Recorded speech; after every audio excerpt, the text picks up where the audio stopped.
सर्वमंगल मांगल्य शिवे सर्वार्थ साधिके शरण्ये त्र्यंबके गौरी नारायणी नमस्तुते। जय माता दी। आज नवरात्रि का 7वां दिन है और आज मैं नवरात्रि के 7वें दिन श्री दुर्गा सप्तशती पाठ का 9वां और 10वां अध्याय लेकर आया हूँ।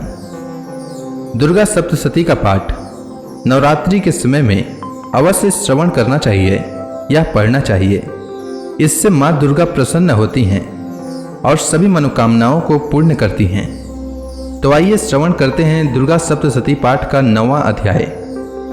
राजा ने मेधा ऋषि से कहा, भगवान, आपने रक्त बीज के वध से संबंध रखने वाले देवी चरित्र का यह अद्भुत महात्म्य मुझे बतलाया। अब रक्त बीज के मारे जाने पर अत्यंत क्रोध में भरे हुए शुंभ और निशुंभ ने जो कर्म किया उसे मैं सुनना चाहता हूँ। मेधा ऋषि कहते हैं, राजन, युद्ध में रक्त बीज तथा अन्य दैत्यों के मारे जाने पर शुंभ और निशुंभ के क्रोध की सीमा न रही। अपनी विशाल सेना इस प्रकार मारी जाती देख निशुंभ अमर्ष में भरकर देवी की ओर दौड़ा। उसके साथ असुरों की प्रधान सेना थी। उसके आगे पीछे तथा पार्श्व भाग में बड़े बड़े असुर थे जो क्रोध से ओठ चबाते हुए देवी को मार डालने के लिए आए। महापराक्रमी शुंभ भी अपनी सेना के साथ मातृगणों से युद्ध करके क्रोधवश चंडिका को मारने के लिए आ पहुंचा। तब देवी के साथ शुंभ और निशुंभ का घोर संग्राम छिड़ गया। वे दोनों दैत्य मेघों की भांति बाणों की भयंकर वृष्टि कर रहे थे। उन दोनों के चलाए हुए बाणों को चंडिका ने अपने बाणों के समूह से तुरंत काट डाला और शस्त्र समूहों की वर्षा करके उन दोनों दैत्य पतियों के अंगों में भी चोट पहुंचाई। निशुंभ ने तीखी तलवार और चमकती हुई ढाल लेकर देवी के श्रेष्ठ वाहन सिंह के मस्तक पर प्रहार किया। अपने वाहन को चोट पहुंचने पर देवी ने सूर्प नामक बाण से निशुंभ की श्रेष्ठ तलवार तुरंत ही काट डाली और उसकी ढाल को भी, जिसमें 8 चांद जड़े थे, उसे भी खंड खंड कर दिया। ढाल और तलवार के कट जाने पर उस असुर ने शक्ति चलाई, किंतु सामने आने पर देवी ने चक्र से उसके भी 2 टुकड़े कर दिए। अब तो निशुंभ क्रोध से जल उठा और उस दानव ने देवी को मारने के लिए शूल उठाया, किंतु देवी ने समीप आने पर उसे भी मुक्के से मारकर चूर्ण कर दिया। तब उसने गदा घुमाकर चंडी के ऊपर चलाई, परंतु वह भी देवी के त्रिशूल से कटकर भस्म हो गई। तदंतर दैत्य राज निशुंभ को फरसा हाथ में लेकर आते देख देवी ने बाण समूहों से घायल कर धरती पर सुला दिया। उस भयंकर पराक्रमी भाई निशुंभ के धराशायी हो जाने पर शुंभ को बड़ा क्रोध हुआ और अंबिका को वध करने के लिए वह आगे बढ़ा।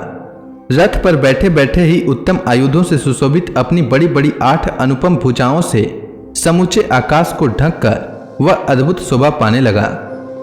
उससे आते देख देवी ने शंख बजाया और धनुष की प्रत्यंचा का भी अत्यंत दुस्सह शब्द किया। साथ ही अपने घंटे के शब्द से जो समस्त दैत्य सैनिकों का तेज नष्ट करने वाला था, संपूर्ण दिशाओं को व्याप्त कर दिया।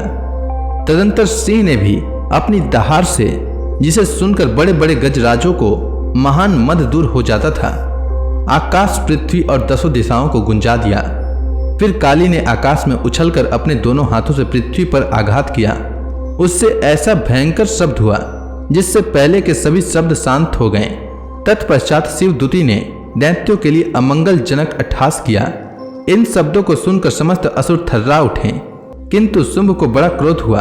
उस समय देवी ने जब शुंभ को लक्ष्य करके कहा, ओ दुरात्मना, खड़ा रह, खड़ा रह, तभी आकाश में खड़े हुए देवता बोल उठे, जय हो, जय हो। शुंभ ने वहां आकर ज्वालाओं से युक्त अत्यंत भयानक शक्ति चलाई। अग्नि में पर्वत के समान आती हुई उस शक्ति को देवी ने दूर हटा दिया। उस समय शुंभ के सिंहनाद से तीनों लोक गूंज उठे। राजन, उसकी प्रतिध्वनि से वज्रपात के समान भयानक शब्द हुआ, जिसने अन्य सब शब्दों को जीत लिया। शुंभ के चलाए हुए बाणों को देवी ने और देवी के चलाए हुए बाणों को शुंभ ने अपने भयंकर बाणों द्वारा सैकड़ों और हजारों टुकड़े कर दिए। तब क्रोध में भरी हुई चंडिका ने शुंभ को शूल से मारा। उसके आघात से मूर्छित हुआ पृथ्वी पर गिर पड़ा। इतने में ही निशुंभ को चेतना हुई और उसने धनुष हाथ में लेकर बाणों द्वारा देवी काली तथा सिंह को घायल कर डाला। फिर उस दैत्य राज ने 10,000 बाहें बनाकर चक्रों के प्रहार से चंडिका को आच्छादित कर दिया। तब दुर्गम पीड़ा का नाश करने वाली भगवती दुर्गा ने कुपित होकर अपने बाणों से उन चक्रों तथा बाणों को काट गिराया। यह देख निशुंभ दैत्य सेना के साथ चंडिका का वध करने के लिए हाथ में गदा ले बड़े वेग से दौड़ा। उसके आते ही चंडी ने तीखी धार वाली तलवार से उसकी गदा को शीघ्र ही काट डाला। तब उसने सूल हाथ में ले लिया। देवताओं को पीड़ा देने वाला निशुंभ को सूल हाथ में लिए आते देख चंडिका ने वेग से चलाए हुए अपने सूल से उसकी छाती छेद डाली। सूल से विदीर्ण हो जाने पर उसकी छाती से एक दूसरा महाबली एवं महापराक्रमी पुरुष खड़ी रह कहता हुआ निकला। उस निकलने वाले पुरुष की बात सुनकर देवी ठठहाकर हंस पड़ी और खंग से उन्होंने उसका मस्तक काट डाला। फिर तो वह पृथ्वी पर गिर पड़ा। तदंतर सिंह अपनी डालों से असुरों की गर्दन कुचलकर खाने लगा। यह बड़ा भयंकर दृश्य था। उधर काली तथा शिवदूती ने भी अन्य ने दैत्यों का भक्षण आरंभ किया। कौमारी की शक्ति से विदीर्ण होकर कितने ही महादैत्य नष्ट हो गए। ब्राह्मणी के मंत्र पुत जल से निस्तेज होकर कितने ही भाग खड़े हुए। कितने ही दैत्य महेश्वरी के त्रिशूल से छिन्न भिन्न हो धराशायी हो गए। वाराई के थुथन के आघात से कितनों का पृथ्वी पर कुचुंबर निकल गया। वैष्णवी भी अपनी चक्र से दानवों के टुकड़े टुकड़े कर डाले। इंद्री के हाथ से छुटे हुए वज्र से कितने ही प्राणों से हाथ धो बैठे। कुछ असुर नष्ट हो गए, कुछ उस महायुद्ध से भाग गए तथा कितने ही काली शिवदूती तथा सिंह के ग्रास बन गए। इस प्रकार से मार्कंडेय पुराण में सावर्णिक मनवंतर की कथा के अंतर्गत देवी महात्म्य में निशुंभ वध नामक 9वां अध्याय पूरा हुआ। अब आइए श्रवण करते हैं दुर्गा सप्तशती का 10वां अध्याय। ऋषि कहते हैं, राजन, अपने प्राणों के समान प्यारे भाई निशुंभ को मारा गया देख तथा सारी सेना का संहार होता जान शुंभ ने कुपित होकर कहा, दुष्ट दुर्गे, तू बल के अभिमान में आकर झूठ मूठ का घमंड न दिखा। तू बड़ी मानिनी बनी हुई है, किंतु दूसरी स्त्रियों के बल का सहारा लेकर लड़ती है। देवी बोली, ओ दुष्ट, मैं अकेली ही हूं। इस संसार में मेरे सिवा दूसरी कौन है? देख, ये मेरी ही विभूतियां हैं, अतः मुझ में ही प्रवेश कर रही हैं। तदंतर ब्राह्मणी आदि समस्त देवियां अंबिका देवी के शरीर में लीन हो गई। उस समय केवल अंबिका देवी ही रह गईं। देवी बोली, मैं अपनी ऐश्वर्य शक्ति से अनेक रूपों में यहाँ उपस्थित हुई थी। उन सब रूपों को मैंने समेट लिया। अब अकेली ही युद्ध में खड़ी हूं, तुम भी स्थिर हो जाओ। ऋषि कहते हैं, तदंतर देवी और शुंभ दोनों में सब देवताओं तथा दानवों के देखते देखते भयंकर युद्ध छिड़ गया। बाणों की वर्षा तथा तीखे शस्त्रों एवं दारुण अस्त्रों के प्रभाव के कारण उन दोनों का युद्ध सब लोगों के लिए बड़ा भयानक प्रतीत हुआ। उस समय अंबिका देवी ने जो सैकड़ों दिव्य अस्त्र छोड़े, उन्हें दैत्यराज शुंभ ने उनके निवारक अस्त्रों द्वारा काट डाला। इसी प्रकार शुंभ ने भी जो दिव्य अस्त्र चलाए, उन्हें परमेश्वरी ने भयंकर हुंकार शब्द के उच्चारण आदि द्वारा खिलवाड़ में ही नष्ट कर डाला। तब उस असुर ने सैकड़ों बाणों से देवी को आच्छादित कर दिया। यह देख क्रोध में भरी हुई उन देवी ने भी बाण मारकर उसका धनुष काट डाला। धनुष कट जाने पर फिर दैत्यराज ने शक्ति हाथ में ली, किंतु देवी ने चक्र से उसके हाथ की शक्ति भी काट गिराया। तत्पश्चात दैत्यों के स्वामी शुंभ ने चांद वाली चमकती हुई ढाल और तलवार हाथ में ले उस समय देवी पर धावा किया। उसके आते ही चंडिका ने अपने धनुष से छोड़े हुए तीखे बाणों द्वारा उसकी सूर्य किरणों के समान उज्जवल ढाल और तलवार को तुरंत काट दिया। फिर उस दैत्य के घोड़े और सारथी मारे गए। धनुष तो पहले ही कट चुका था। अब उसने अंबिका को मारने के लिए उद्यत हो भयंकर मुदगर हाथ में लिया। उसे आते देख देवी ने अपने तीक्ष्ण बाणों से उसका मुदगर भी काट डाला।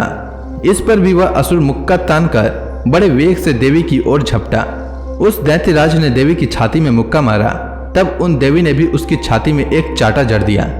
देवी का थप्पड़ खाकर दैत्यराज शुंभ पृथ्वी पर गिर पड़ा, किंतु पुनः सहसा पूर्ववत उठकर खड़ा हो गया।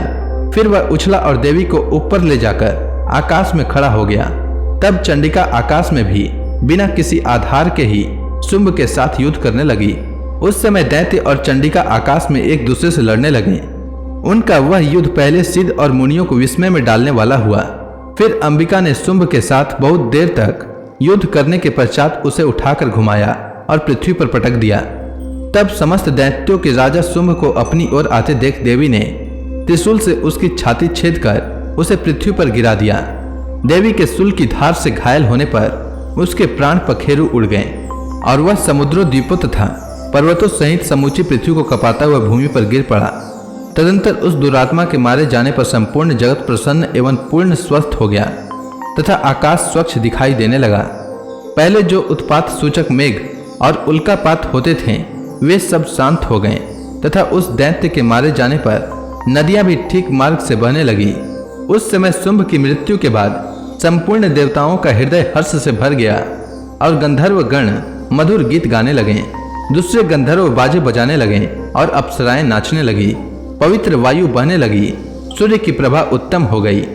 अग्निशाला की बुझी हुई आग अपने आप प्रज्वलित हो उठी तथा संपूर्ण दिशाओं के भयंकर शब्द शांत हो गए।